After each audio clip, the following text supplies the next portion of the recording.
Welcome to episode 28. I am Marriott. He is Drew Lasker. We are a little later than usual. Drew was on Sky Sports duty whilst I was with BBC Radio Devon.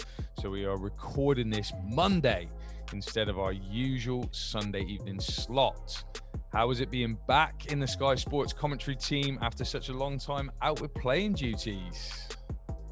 Awesome, man. It's so much fun. And, I felt like I kind of slided in, felt like I never left. And then working with all those guys, man, all those guys over there are such pros. So, just vibing off one another. So they just actually, make your job easier. But, having the opportunity to be there live for the final was really cool. It was a great experience. Yeah, there's special moments. And like you said, we're definitely missing the fans, but just having that almost exclusive opportunity that you'll never have again will be something that you look on in awe, I'm sure, in when a little bit more time goes by. So This week we talk all things BBL Trophy Final with former London Lion, now Cheshire Phoenix via Worcester Wolves, Matthew Bryan-Amaning, or as we all affectionately know him as MBA. This alongside a catch-up on the week's scores and top performers, player of the week, not nominee, as we go with the MVP of the finals, rightly so, I believe. Hot topics that include Ryan Richards and Newcastle Eagles, the Lasker Lookback. But first, your social media spy is in the building. It's the Marriott Minute. Okay, intrigued me. League news. Congratulations to the Lions men and women as they both marched to victory this weekend to win the BBL Trophy Final with MVPs Kennedy Leonard and DeAndre Liggins. That's what you already knew, guys, unless you were hiding under a rock. Congratulations also to Solent Kestrels for lifting the Lynch Trophy with Andre Arisol, former rider, becoming MVP in this one.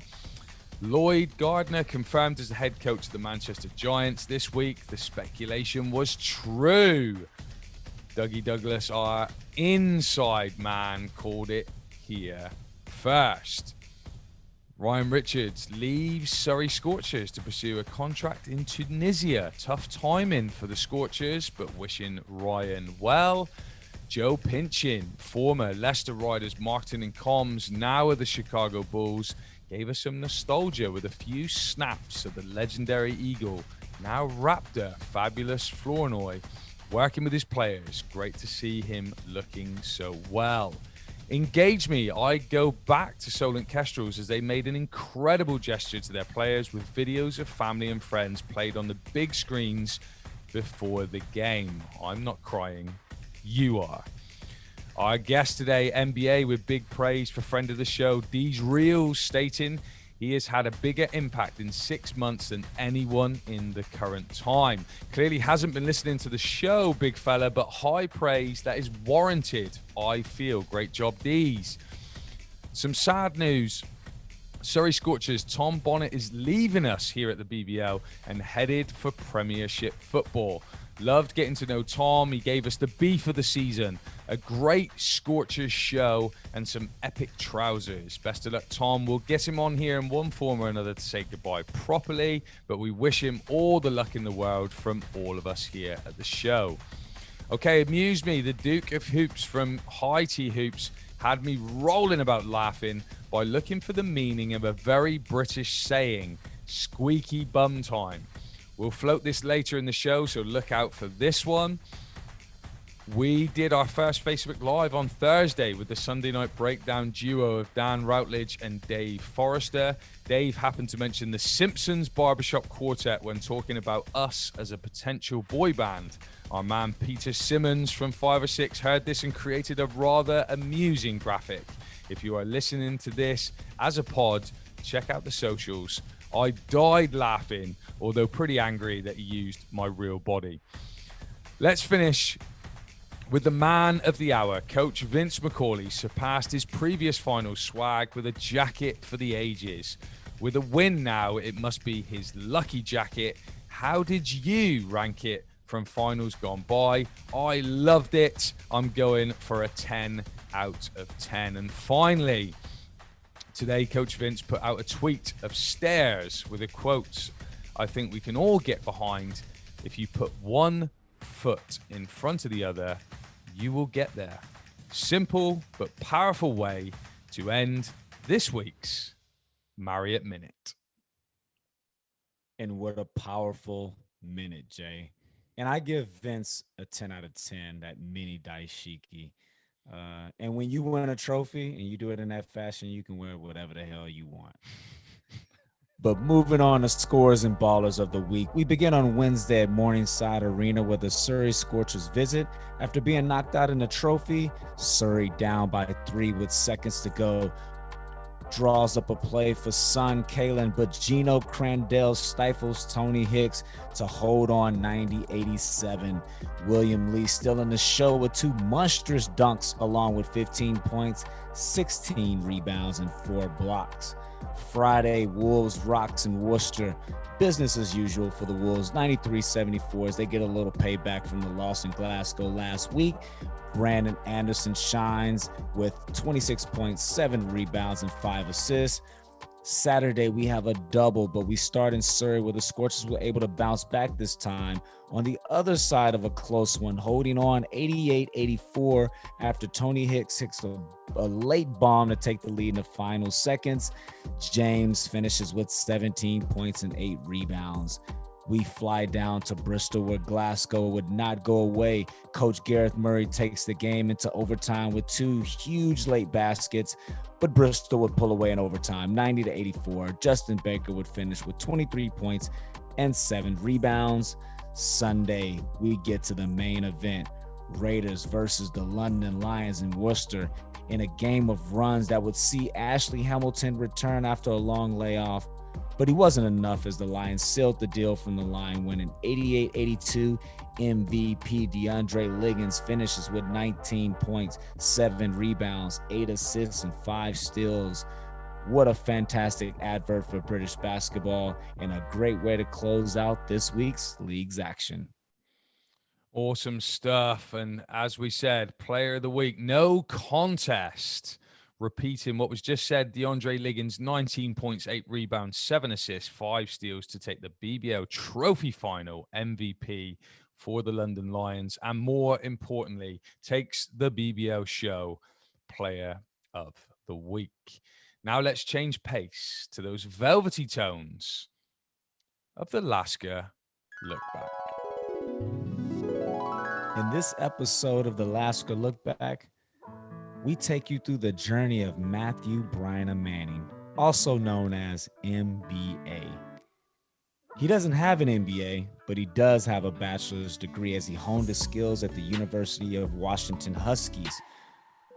4 years in the formerly known as the Pac-10, MBA turned himself into an NBA prospect his senior year with averages of 16 points, 8 rebounds, earning himself Pac-10's most improved player and first team all Pac-10. He capped off a great career by winning the Pac-10 conference tournament, booking himself a ticket to March Madness. Going undrafted, he would earn a summer league roster spots with the New Orleans Hornets, Chicago Bulls, and Portland Trail Blazers. With the NBA becoming a long shot task, NBA turned himself to Europe where he will become a rolling stone, taking his talents across the world, suiting up for teams in Turkey, Serbia, South Korea, France, Germany, Mexico, Dominican Republic, Argentina, Japan, Uruguay, Qatar, London City Royals, Surrey Scorchers, London Lions, Worcester Wolves, and finally, the Cheshire Phoenix. Throughout these stops, he's won a total of 5 trophies, including 3 MVPs. Yeah, don't be surprised. This isn't a coincidence that the Cheshire Phoenix have been on a hot streak since his arrival. And that is your Lasker Lookback.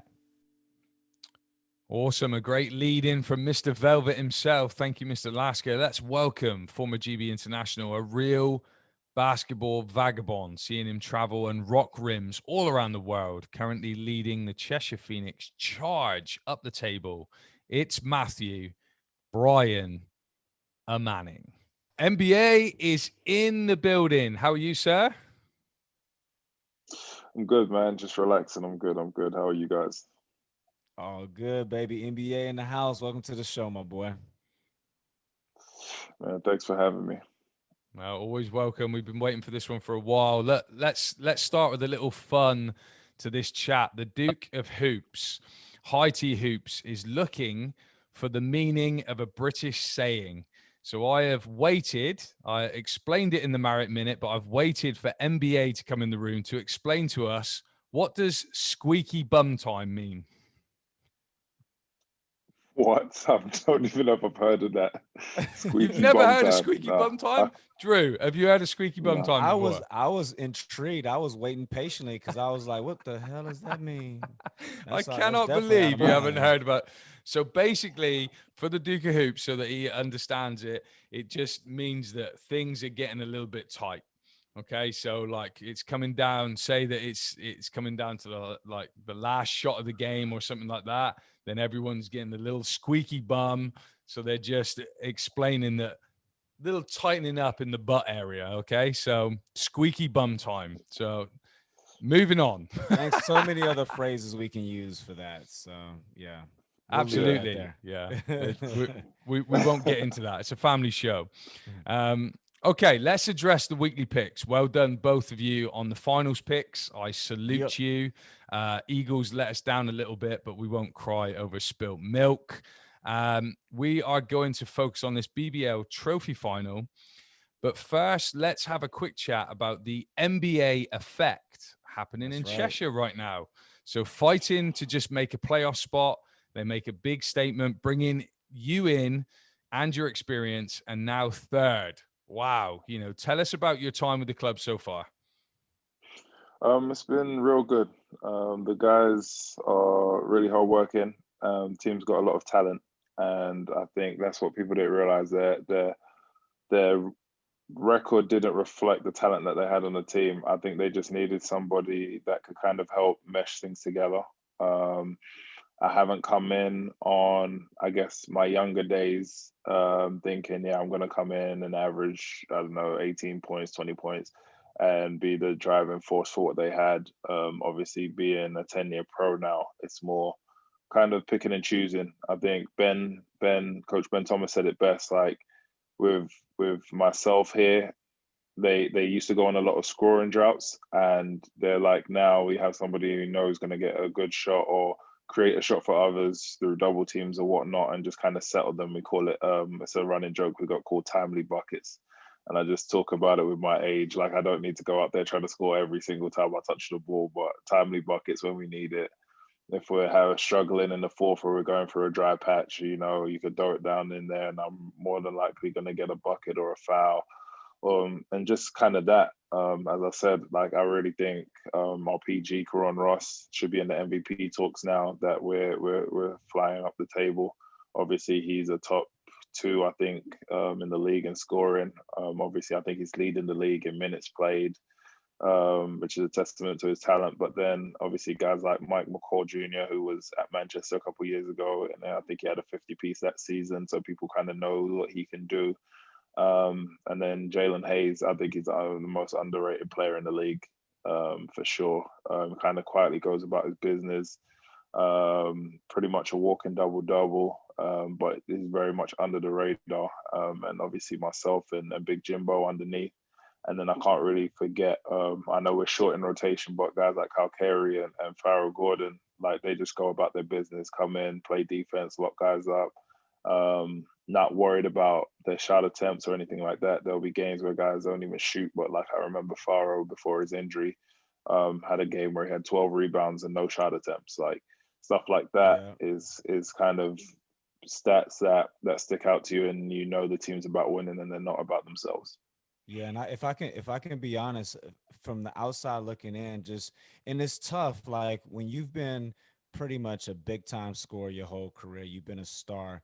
It's tough to when you get to that crossroads of, do I continue to be that or do I kind of evolve into something different? And for me, you going into Cheshire, it seemed like the light bulb for you went off that, okay, I need to kind of evolve if I want to be in this thing for the long haul, because I feel like in this role that you're playing now, you easily got another 10 years to your career, as opposed to if you're trying to be the main guy, you don't have that many years left being that. So that's the biggest thing that I've kind of seen from the outside looking in, is that, okay, I could still be effective without having to score. There's so many other aspects that you can bring to a team. And obviously it's benefited the Cheshire Phoenix.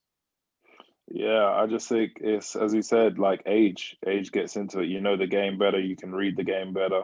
And it's not that I guess I couldn't score more, but it's about what each team needs. Everything's going to be different. Every year is going to be different. Every personnel year is going to be different. So there's going to be years where from now on where it could be, oh, I've got these young guys around me, guys that are, like you said, young into their career, still trying to establish themselves, make names for themselves, and that's kind of what they're doing. And I can sit back, and if you're doing it at a good level and a high level, I have no issues with it. It's then if it's not at that level, you still know you've got enough in the tank to still do it, and you'll see it. I'll have games where I'll have 20 this season, of course, because it's still able to happen. But it's about kind of just fitting in and gelling in to the right situation and the right thing. And I think we found a kind of commonality throughout the team. Myself and Coach Thomas have been talking, but it was like a conversation me and him had about me coming off the bench or not coming off the bench, and I was like, I don't mind. Like with the guys that you have, the talent that you have, it's not like I'm coming, or you got guys starting over me that are horrible and they can't do this and they can't do that. Then that's a different, conversation we got to have. But if you've got guys that can do it and you just need somebody that can come in, like I said, hold the fort down, have an opportunity to have a scoring punch off the bench, then I'm perfectly fine in that role. Yeah, I think the other thing as well is I think that a lot of people, and this can be an age thing as well. I think a lot of people get caught up with starting, and I think it's all about where you are at the important moments in the game. And I think for them, like you said, you can do so many different facets of the game. So perhaps what they're trying to do is take the ball out of Karan and Mike's hands, so then you can be the facilitator. So we've seen some games where you really have broken the game open with your passing ability. You can score, defensively, you can still be a really physical presence. You need a shot block. So I think it's all about where and when you play rather than starting, really. But starting tends to just appeal to our egos, I think, when we're younger, and then as we get older, it's like, hey, I want to be involved at the big moments. So Yeah. it's exciting. We're interested to see where this run for Cheshire can take them. You promised it early on, and it's coming true. So yeah, maybe you can do my lottery ticket this week. So right, finals chat. MBA, you have a lot of friends out there on the floor going head to head this weekend. What did you make of the final itself? It was good. A good showcase. A good energy about the arena. Obviously, I was able to get on the protocol list, so I was able to check out the game. But yeah, Drew will tell you, like, it was a good. Without there being any fans, it was a good excitement around the arena. A lot of good atmosphere. So I think it was just good, high level basketball. And I think one thing I did say going into the game was how Plymouth was going to adjust to actually coming back after missing a few games. Obviously, we had spoken about them having a higher 18 points per game average throughout his absence. So just how guys will kind of integrate back into playing with him. I think because of obviously coming back off injury and how they had been playing, Coach PJ limited his minutes, but guys like McGill had kind of carried on the momentum that he'd had over the last couple of games leading into the finals, and obviously having another 30-point game on a very, very efficient night of shooting is kind of testament to how they've been playing lately. Obviously, we all know they've been one of the hottest teams in the league over the last few weeks. And as you said, like, it's a lot of friends, and that kind of causes for bragging rights. You know how it is. Obviously, a lot of London-born guys, so we will all see each other. Obviously, hopefully, lockdown's finished and we're working out and get some open gyms and stuff in the summer. So I know it was like that when I was with the Royals and we beat them in the trophy and beat the Lions in the trophy a couple of years ago. That summer, we was just talking smack to each other. So I'm pretty sure the Lions guys will get their revenge to the guys Yeah, that are on Plymouth this year. Oh, yeah, for and sure. Let's kind of focus on that Hamilton situation a little closer because on the I was kind of doing the radio commentary.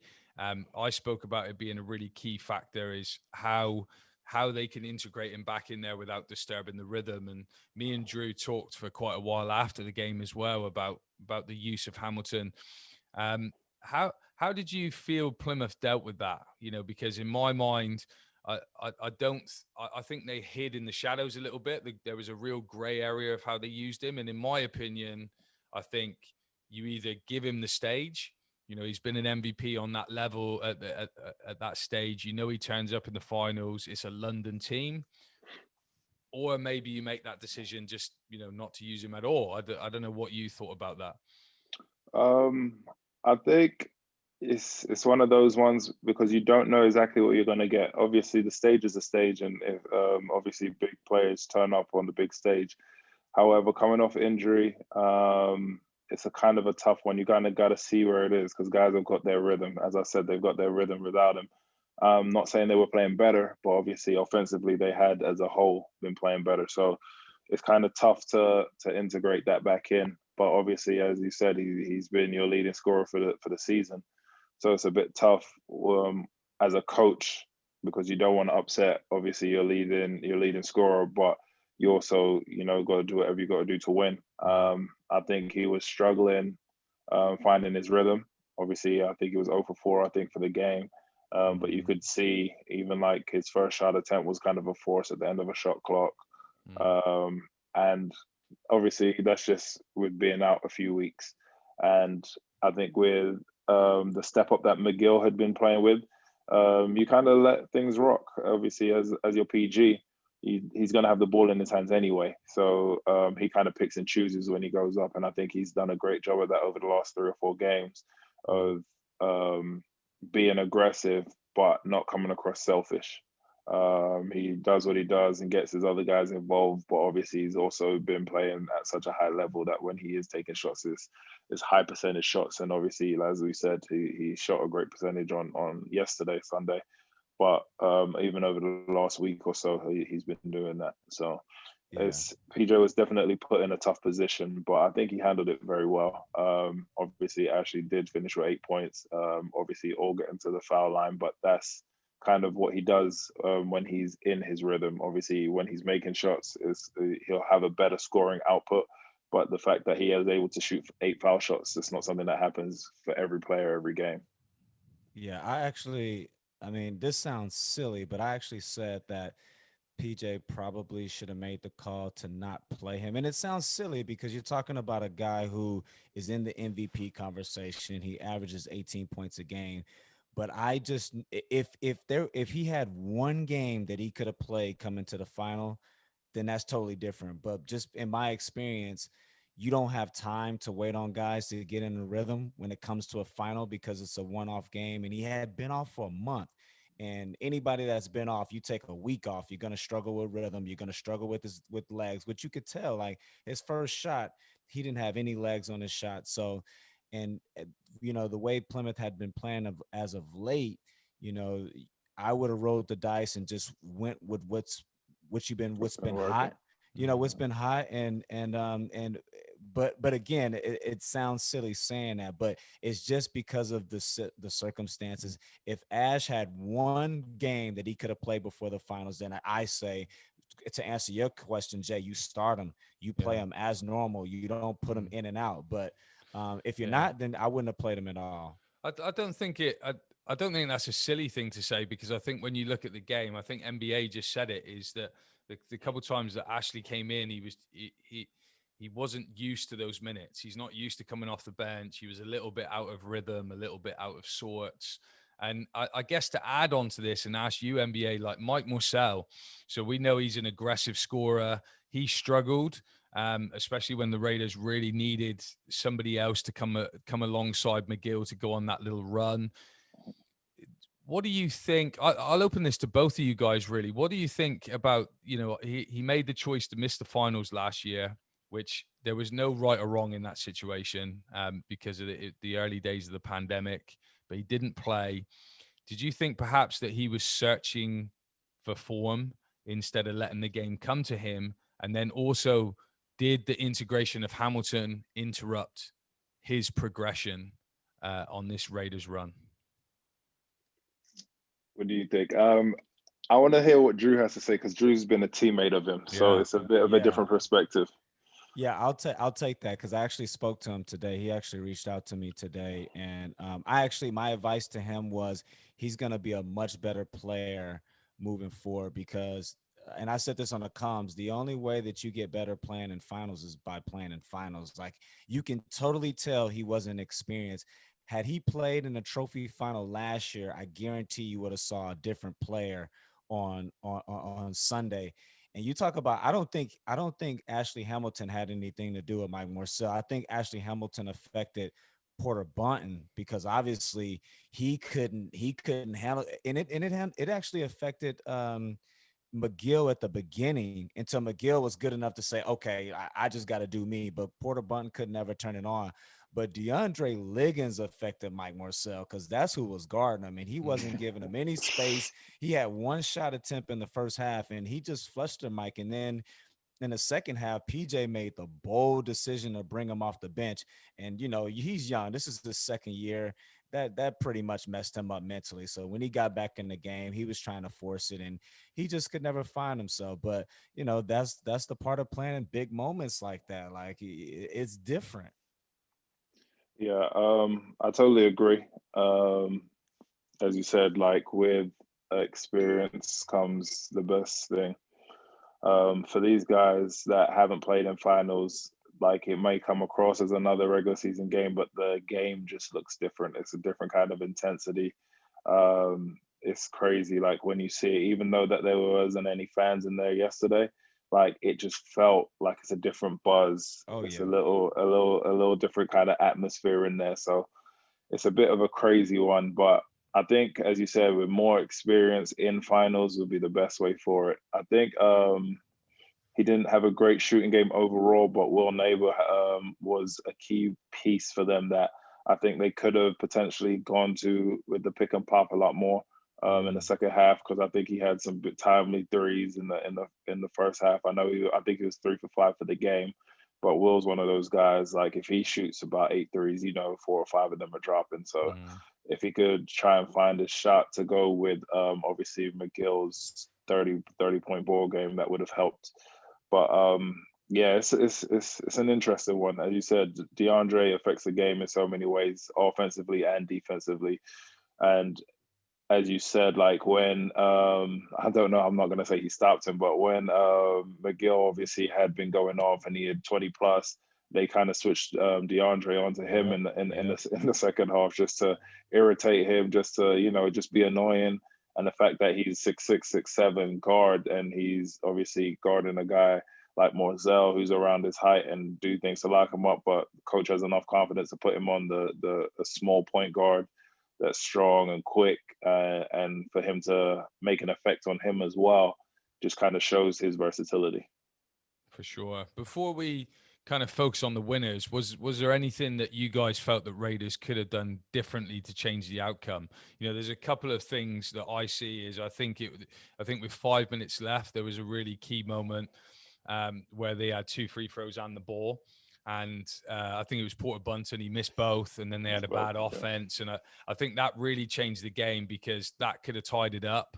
And I felt at that time, just before that those mistakes crept in, I felt that Lions were starting to get a little bit frustrated, and that could have played in.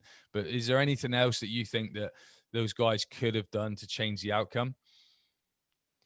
I mean, when I look at the game, as bad as Plymouth played, they still had a chance to win the game. So that's encouraging for the Plymouth Raiders. Like they were able to make a couple runs defensively, and they just needed one more guy. If they had one more guy who came to the party, it could have been very, very interesting. But if you say what they could have done, I think we go back to our friends at Sunday Breakdown. Dave Forrester hit the nail on the head. With London, a closeout isn't good enough. Like, you literally have to run them off the 3-point line and make them shoot long twos, or you send them in there to eBay. But like, they were shooting 60% from the three at halftime.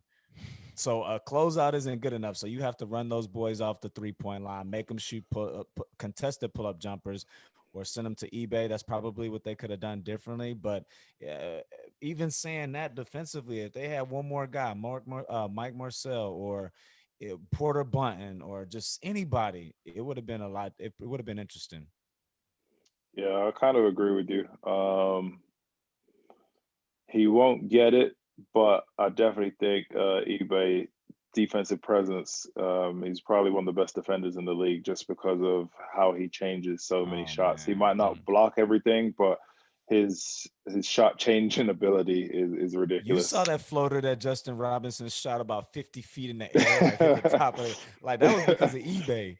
For real. And then people don't realize it though. They kind of just be like, oh, that was off. But then you realize obviously you got close to 7 foot with like a 7'5". I don't know what his wingspan is, but you know, out there. And I think that was also a stretch when in the fourth quarter they had to take him out. And I think that's when the Lions was able to capitalize because with him as a team, they're very hard nosed, gritty. It's not in a rude way. It's not pretty basketball. They try and slow you down, try and muck it up, try and have it low scoring. And then that's kind of how they survive. So the fact that the Lions were able to put up 88 points was going to be a tough one for them because they're not obviously a high scoring team or not consistently a high scoring team. So it was just going to be an interesting situation if they were able to slow it down to the rate that they wanted to. But as you said, like if you run them off the 3-point line and have them take contested twos and go inside, and you got guys like eBay trying to block shots or Big Mike or Charobia bodying guys up when they're getting into the lane, then it's cause for a long night. Yeah. So let's focus on the London Lions. You know, what impressed you guys in their victory? For me, it was just poise. Sometimes when you go up in finals and things like that, the team that's behind usually kind of is able to battle back and make it a game. Obviously, Plymouth did make it a one possession game late in the fourth, but being able to poise and stick through it. I think every time that Plymouth came back, Lions hit a three or two threes. And I think, as you said, depth. Obviously, the reason the squad is how it is was for European competition. But when you got guys coming in like Jules hits back to back threes and things like that, guys that you I'm not saying you wouldn't expect it from because you know the talent level that he's at, but it's the guys that you're trying. That's not, I guess, the main focus on your scout. And when they hurt you, Joshua would Hibbert, another one. I just remember him coming in full of confidence. I think his first play in the game, he goes coast to coast and pulls up at like the foul line over eBay. And it's like these are the type of plays like you expect it from Justin, you expect it from DeAndre, you expect it from Dirk. But then when these other guys are doing it and just shows their depth and shows how positive it is. Obviously, I was at the game. And just to have the fact that they've got guys like Ed Lucas that's not even suiting up, like he was obviously with me 2 years ago with the Royals, and he was the guy that sent the game into overtime when we played them in the trophy finals. So to have guys like that and as talented as that being like not even suited up, it just shows how deep the team is. Mm. Can I just add, like, just it just jumped in my head, and I want to ask you the question is because you know a lot of these guys, yeah, a lot of these guys, like you said, like Ed Lucas and stuff like that, not really getting the opportunities. What do you think the motivation for them is to to be there for with this Lions team? Because I almost feel like somebody like him is almost wasting a season in a way. You know, somebody with that amount of talent. There's a couple of other guys that have been kind of in and out, but it seems to Jordan me like Ed, Spencer. especially, you know, yeah, Jordan Spencer's come in and hasn't really, and okay, maybe he hasn't made the impact that coach wants him to make, but it doesn't look like he's in the plans of that rotation, especially when you look at that finals rotation now. Mhm. I think it's more so just competing every day. You compete every day in practice. Obviously, at the end of the day, we're pros, so you're coming here regardless of your playing time. You have to come in and work hard every day in practice. From what I've heard, he has been playing well as of late in practice. Talking about Ed, so you never know. There could be a change in the rotation or him be given the opportunity to obviously showcase what he can do. But I think it's just about staying on point. Everybody in the league knows what he can do. Um, Obviously, if it's a situation where he doesn't want to go back and another team wants to pick him up, then obviously he knows he can't just have a year off of not playing basketball. Like he might not be in games, but he's practicing every day. He's working on his jumper. He's tightening up his handle. He's going to be in shape regardless. And I think it's kind of that kind of mindset that you have to have um, if it's out of your control. Like one thing we're always taught is control your controllables, and your minutes per game is not something that you can control. It's in somebody else's hands. So if it's not going your way, I think you just got to have the right mindset to be kind of solid with it, stick through it. Obviously, it is mentally tough to be in that kind of position, but at the end of the day, as a pro, you're paid to do this. So this is what you kind of have to do. Yeah, all I'm gonna say is that h- how many riches does London have? Like, think about that. That Ed Lucas, who you just mentioned, sent the game into overtime 2 trophies ago. Not that he's not playing, getting minutes. He can't even put on a uniform. That's how many That's riches that ridiculous. London. That is crazy to me. Yeah. Right. Unbelievable. MVP time. MVP. Liggins, correct and obvious choice. For the game, yeah. I think it was either him or Dirk. Could have gone Yeah, either or, but I just think Liggins' impact overall. I think he probably had a better evaluation. yeah, But his overall was obviously finishing with 8 rebounds, 7 assists. I think he had like 5 or 6 steals. So Yeah. like his overall impact to the game was he definitely had a hand in that win. oh yeah, I agree. Like like you mentioned with Dirk, but the difference with Liggins is that you could just tell he was the only player on that whole floor that can control the game, and he was not gonna let London lose, Mm. no matter what, from both sides of the floor. So yeah, it was definitely no problem. It was Liggins. Yeah, Dirk's work, he did it all like really early. I think what stood out is literally like you said towards the end of the game, and you got a two times MVP and Robinson on the floor as well. Liggins was just saying, "Ball in my hand, out the way. I Let's got just get this this. game out of the way. I got it." Yeah. So, big question out there on social media at the moment is: does the MVP have to be from a winning team? Obviously, a lot of those guys alluding to the amazing performance of Ricky McGill. What are your guys' thoughts? I'll take this first. Unless you score 50 points and 20 rebounds, no. I, I'm I don't even know. Like, think about this. Like, NBA, how would you feel if you lost the game and you got to go back to center court and accept the MVP? Like, it don't even feel right. Like, no, unless you put a crazy stat line. Well, Nah. at the show, we have a rule. So with the player of the weeks, we're only picking the winning team's players for the MVP Say consideration. So hold on, say we that again. Say it again, Jay, so people out there know because they question why isn't such and such on there. yeah, What do you got to do to make it? you got to win. That's Win. You got good. to win. That's the base. That's the base to get in the door. You have to win. But where do you sit with this NBA? I'm cool with it. I'm cool with it for sure. At the end of the day, and that's what I want my own legacy to be known as a winner. So you can't really knock anybody for. You can have a hell of a performance, but at the end of the day, the biggest stat line, I guess, or the biggest mark on the score sheet is if you get the W or not. So I'm definitely for MVPs for the winning team. As True said, unless it's 50 and 20 or something like that, then Yeah. that's the only consideration that you can Yeah. get. But yeah, And I definitely obviously go with winners. he may call in, but I'm sure Ricky McGill is not waking up this morning thinking I deserved I MVP. got He's not yeah. thinking about that at all. Nah, He no way. they're hurting from a loss. But look, where do you see this London Lions team going from now? So is the treble inconceivable? Does this win create more or less hunger within the group? What do you guys think? Do I got to be politically correct? Because if you get talking about trebles now, they got to go through us to go to the final. So that's all we're Oh worried yeah, about right no, now. we like that. That's fine. We This is keep all it up. we're worried about right We now. I'm keep it pretty sure 100 on Drew's the here. same. Yeah, Yeah. we keep it 100 on here. I mean, I will say this though. First of all, I don't think the trouble it is going to be tough to catch Leicester. Because they got a ton of games coming up, and they pretty much have to round the table and then hope Leicester loses as well. So I don't really see that happening. But I will say that going into the playoffs, it will help them because I think it takes a little bit of the pressure off.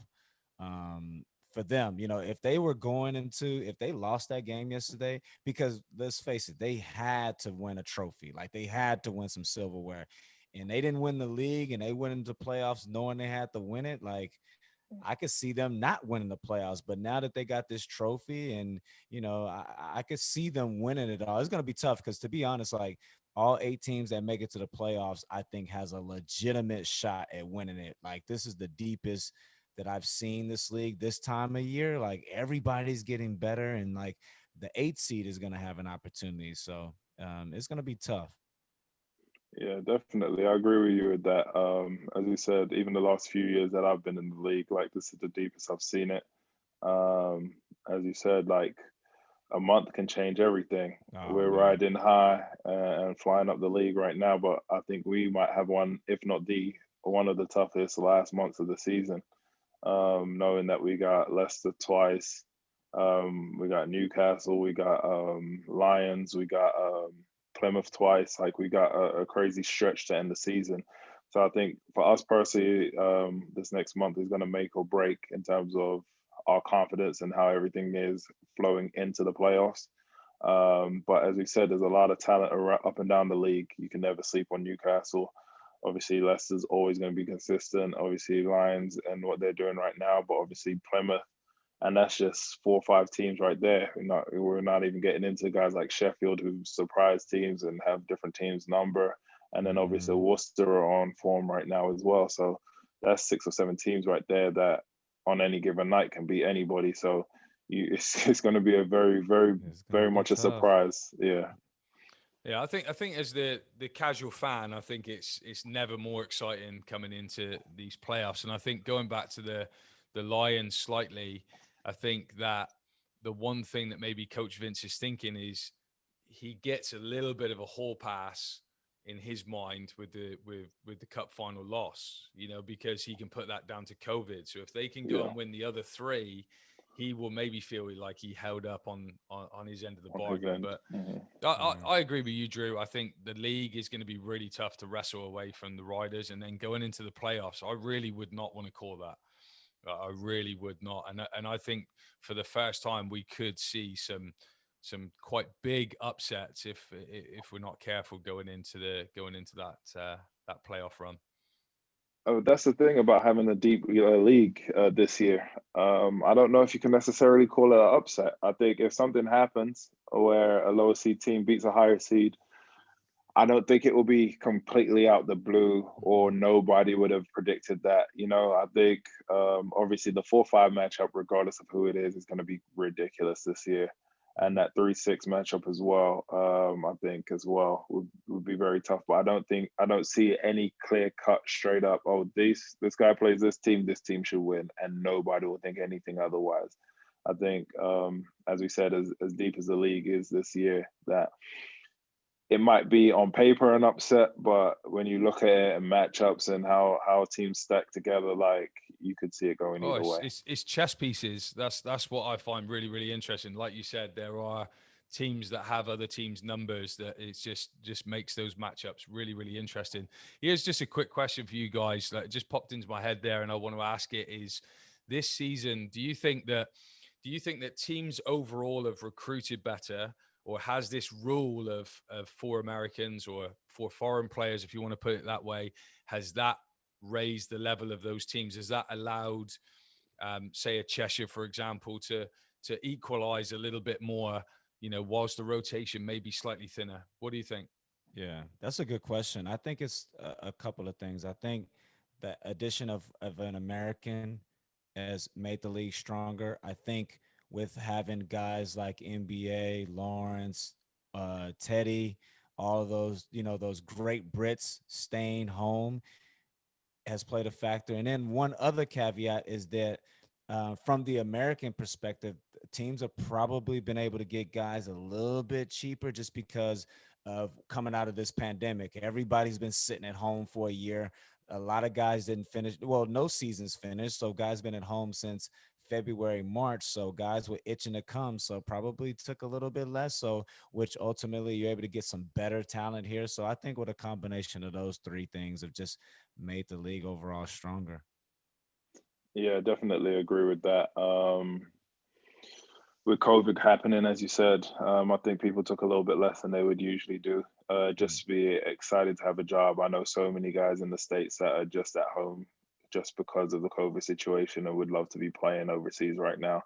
So definitely that. And as you said, like not tooting my own horn, but just having guys back, you know what I mean? Like For the COVID sure. situation has definitely put, as I said, a lot of guys at home. So being able to not kind of get the money that they wanted, I guess, overseas and stuff like that, they'd rather sacrifice and take a little bit less, but just to be at home for a year. Or obviously it can continue to be more than just a year, as we said, the league and the teams are improving.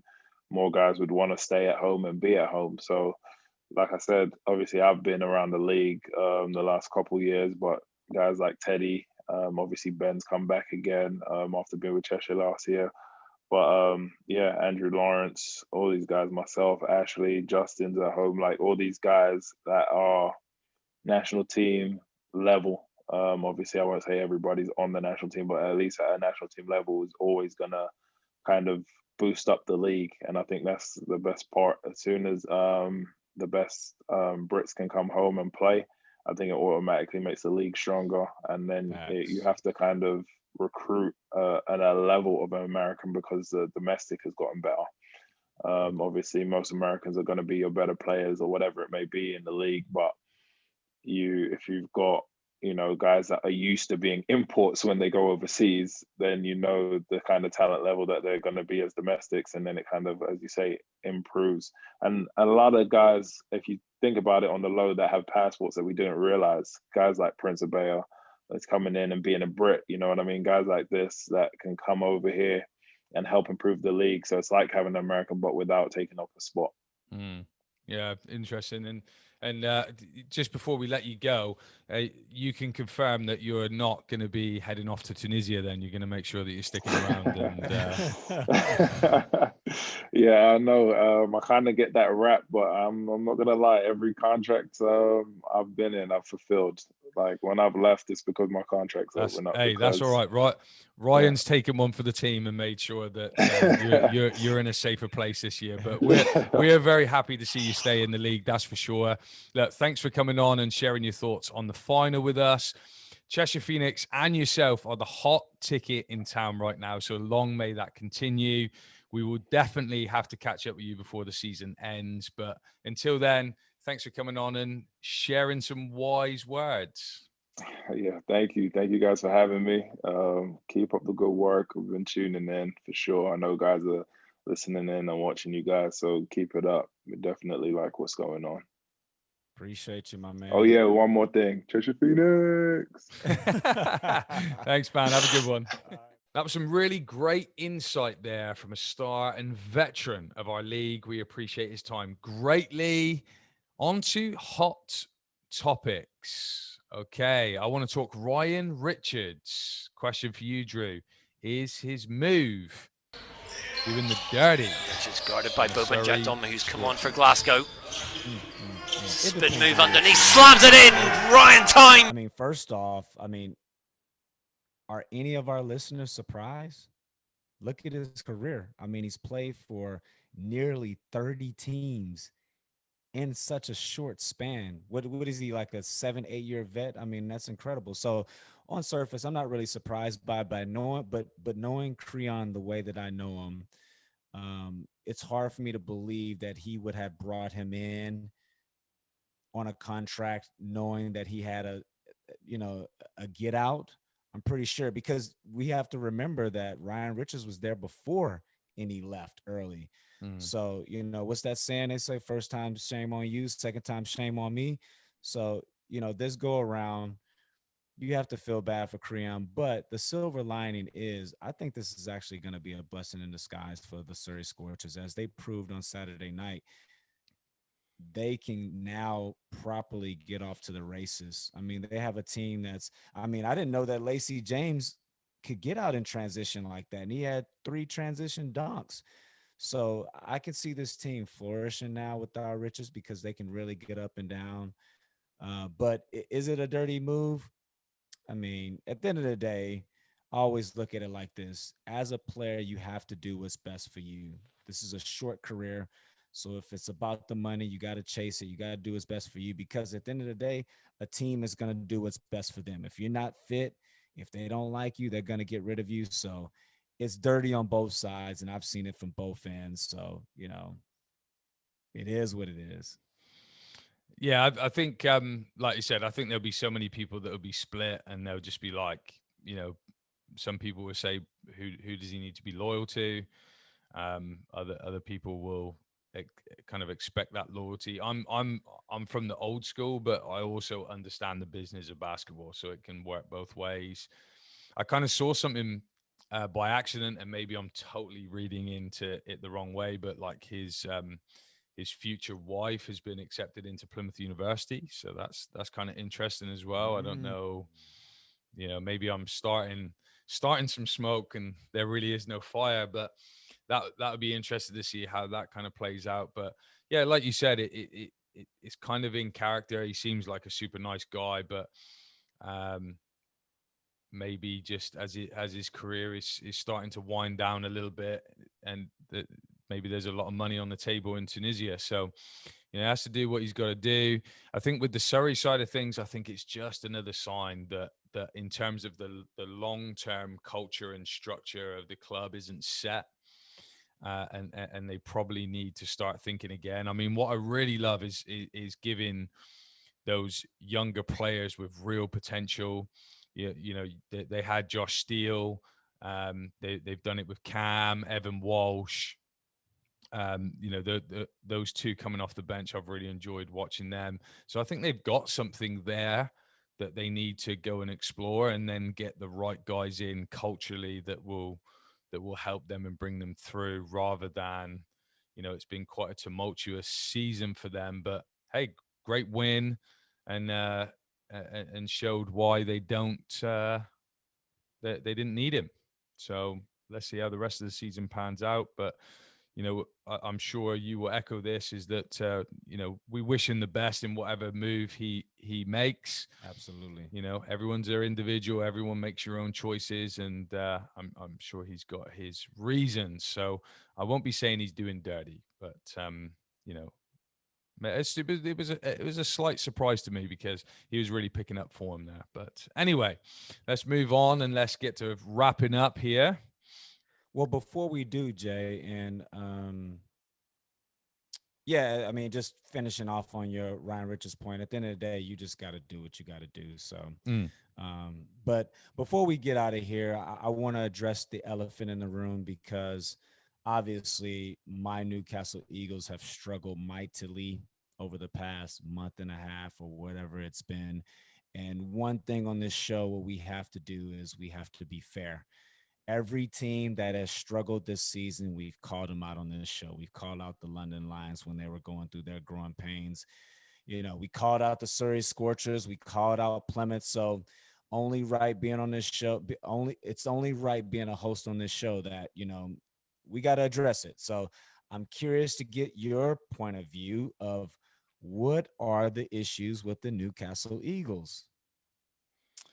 That's a that's a really interesting question. But yeah, I think you're right. We've committed to making sure that we talk about every team, and my beloved Raiders are not safe. Your beloved Eagles are not safe. Um, I don't know. I mean, you have a shorter rotation than the other top teams, so you know losing Gordon, I didn't think was really going to take as much out of your sales as it did.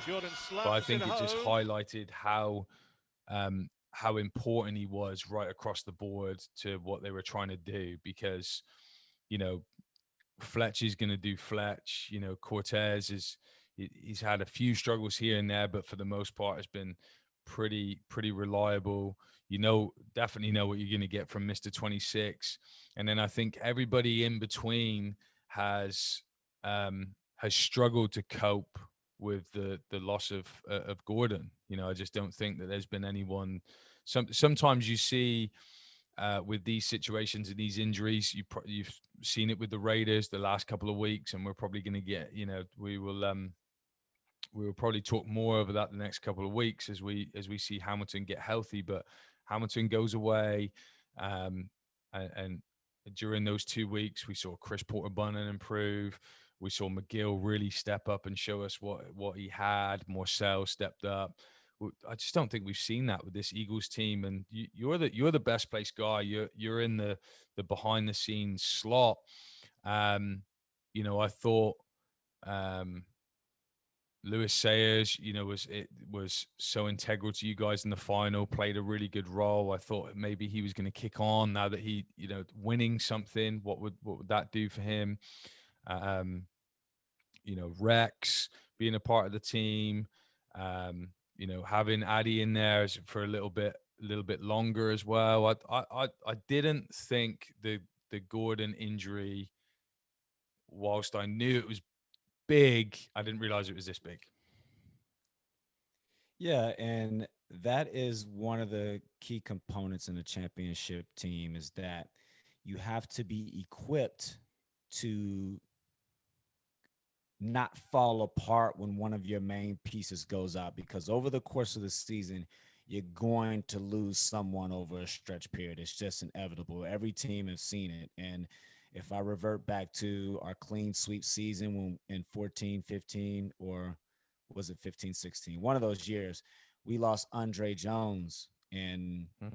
in was it early March, I believe, and we were able to still kick on and win despite him. And so, just like you see with the Plymouth Raiders, they were able to still keep rolling despite Ashley Hamilton being out. And with us, with Justin Gordon being out, we completely fell apart. And I think one of what our main a couple of our main issues have been as of late is no secret. Our defense just hasn't been. We haven't been able to dig out stops. I mean, we were at the beginning of the season, we were the flying number one offense in the league, but over the course of the season, it gets difficult to score because you play these guys so many times. Everyone learns not only your team tendencies, they learn individual tendencies. So naturally, the points per game is going to drop. So you have to be able to rely on getting on stops. If we look at the Leicester London game, that game was an amazing game from my standpoint because both teams struggled offensively, but they were able to rely on their defense. Mm. And both teams had an opportunity to win the game. And that's something that we've lacked. And one other key component that I think we've been lacking is that explosiveness off the bench, that game changer. If you look at London, they have Kevin Ware who can change the game. Plymouth have your boy Ubiaro, Mm. just that spark of energy. And when a team is struggling like this, I never point Leicester, fingers. Connor Washington. Yeah, Yeah. exactly. And you can go down the line. And so you got to have that guy. And so with our recent struggles, I never look at anybody else but myself. I look in the mirror. And for us, knowing that we lack that guy, it's been difficult for me to not be that guy because I know we need it. And I've done everything in my possibly to try to prepare and do the extras and everything, and it just hasn't happened for whatever reason. So I've had to deal with that on a week to week basis, look at Mm. myself in the mirror and think, how can I bring this part that I know we desperately need? So that's been difficult, but that's the challenge of sport, right? I mean, that's one thing that I always say is that hard work doesn't guarantee you nothing. The only thing that it guarantees you is that you can go to bed at night saying that I've done everything that I've done. It's just not working out, but it doesn't guarantee that you're going to get success.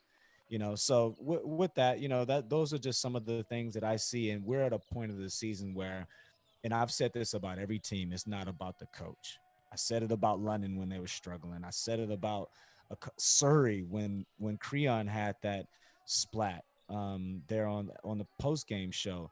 Right now, when you're struggling like this, it becomes about the players. So, us players, we have to figure out a way to turn this thing around. We have to look ourselves in the mirror and figure out how us as individuals can be better and to right this ship. Yeah, what would you like just very quickly, because obviously we speak before and after every game, whether it's just a quick message or whether it's we start talking about games. Obviously before Surrey, you felt good. You really felt like you guys were sort of bringing it together. So after that Surrey game, like where did you guys go with that? Do you know what I mean? Because the one thing you do have is you have a strong leadership group. You got yourself, you got Mr. 26, you got Ramon. Cortez has won something in this league and done really well. Lewis Sayers has got experience in this league. Where did you guys go with that loss? Because I kind of think that maybe surprised you a little bit. Yeah, it actually did, because that week leading up to the Surrey game was one of our best weeks all season long as far as preparation, competitiveness, and practice. And it just didn't translate to the game for whatever reason. But I see the silver lining. It reminds me of a tweet that I saw from Ashley Hamilton a couple of weeks ago. Martell McLemore for the Surrey Scorchers was pouring out his heart to the internet, saying about how he's been working on his shot, and it just hasn't translated to games. And Ashley Hamilton retweeted it and said, "It gets worse before it gets better." So that is the silver lining for my Newcastle Eagles. That is what gives me confidence, is that I'm not going to say that week that we had is for nothing. I'm going to say, okay, we lose to Surrey. That's the bottom of the bottom where we can go as a club. Not that because we lost to Surrey, just because like it continues to be on this terrible run that we're on. But okay, so now let's dust ourselves off. And now hopefully the work that we put in, if we stay consistent, it will continue to see us improve our performances moving forward. So that's where I see us. I see us. It's not all doom and gloom, and Coach did a great job today in training about pinpointing what our goals are moving forward. And I feel confident that we're in a good place moving forward for the rest of the season. Good to end on a positive. That's what I like to see. All right, that's it for me. Love to you all out there. Appreciate all your support. Arabella gets a big shout out for the big support she has given us on Patreon lately. Alongside Gary Forrester. And also, sorry to interrupt you, but also the engagement, Arabella. We appreciate that. We love all of that. Keep that going. Yeah, definitely. I think it's she's made a big gesture to us, but also as well still continuing that high level engagement, if not more, and that really helps us as well. You have to understand that as much as she probably enjoys that, having that engagement and those conversations with us, it helps us get the conversations out there. So we appreciate you. Also Gary Forrester, Andrew Younger, and Chris Plant. Love to you guys. You're all legends. Check out our socials. We will have launched a competition to win a BBL Show t-shirt. Double Dribble, check them out on IG, have come up big with a great graphic of myself and Drew. So get in it and win it. Drew, lead us out. Yeah, another day, another episode. And as always, we thank you, the listeners, for all your support out there. And we're grateful for you all. Like Jay mentioned, be sure to hit us up on that Patreon and get yourself part of that Facebook group. Have a great week, everyone, and we'll see you next Tuesday as we jump back on our regular schedule with another hot guest. Be sure to rate and review us wherever you get your podcasts. And until then, we sign off on the show. The show.